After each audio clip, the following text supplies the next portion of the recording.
মূর্খ লোক যদি চোর হয় সামান্য সোনা দানা চুরি করে শান্ত হয়ে যায় কি, আর শিক্ষিত লোক যদি চোর হয় ও গোটা দেশের সম্পত্তি চুরি করে ফাঁকা করে দেয়।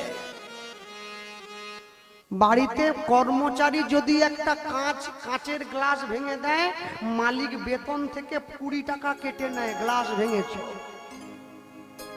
তেলের শিশির ভাঙলো বলে খুকুর পরে রাগ করো, আর তোমরা যে সব বুড়ো খোকা ভারত ভেঙে ভাগ করো তার বেলা।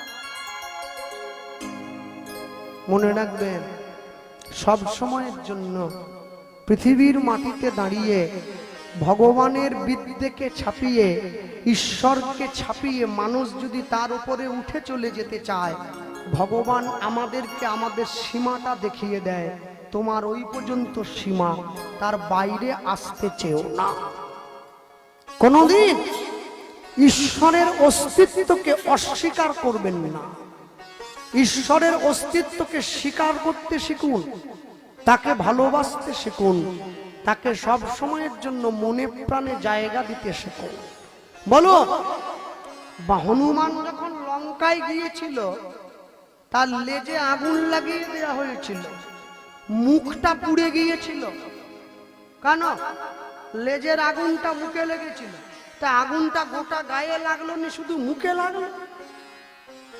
সব থেকে বড় আশ্চর্য কি জানেন? ও বেটা হনুমানের শুধু মুখের বাইরেটা পুড়েছে, ভেতরটা পুড়েনি। যার পুড়বে তার তো গোটাটা পুড়ে যাবে, বাইরে ভেতরটা কি? ওই হনুমান আমাদেরকে শিক্ষা দিল কি বলুন তো? যারা হিন্দু ঘরে জন্ম নিয়ে হিন্দুদের বদনাম করে তাদের মুখটা পুড়ে যাবে অপমানের আগুনে, আগুনে নয়। অপমানের আগুন লাগলে বাইরেটা পুড়ে, ভেতরটা নয়। মনে রাখবে, সব সময়ের জন্য যা করার কথা ছিল এখানে এসে সেগুলো করলেন কি?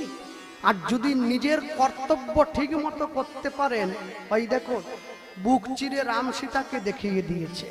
রাম সীতাকে দেখায়নি, নিজের হিন্দুত্বকে প্রমাণ করেছে। কোনো কিছুর জন্য পিছিয়ে থাকিনি, সব কিছুর জন্য এগিয়ে এসেছি। পৃথিবীর মাটিতে দাঁড়িয়ে কোনো দিনের জন্য নিজেকে নিজের সত্তা থেকে পিছিয়ে যেতে বলবেন না। হ্যাঁ, আমাদের বাড়ির ছেলে মেয়েরা সারা বছর তুলসীতে জল দেয় না, 25শে ডিসেম্বর দিন ঝাউ গাছে চুনি লাইট দিয়ে সাজায়, বলে হ্যাপি ক্রিসমাস। তোরা সারা বছর ছিলি কোথারে? 33 কোটি দেবদেবী আছে ভারতবর্ষে, ওরা যীশু খ্রিস্টের ঠ্যাং ধরে কেন খাঁচাখাঁচি করছে বুঝতে পারছি না আমি।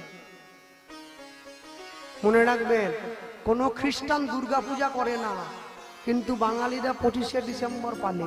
বলে আজ কেক খাবো নি তো কবে খাবো? আরে কেক কেন তুমি খাবে?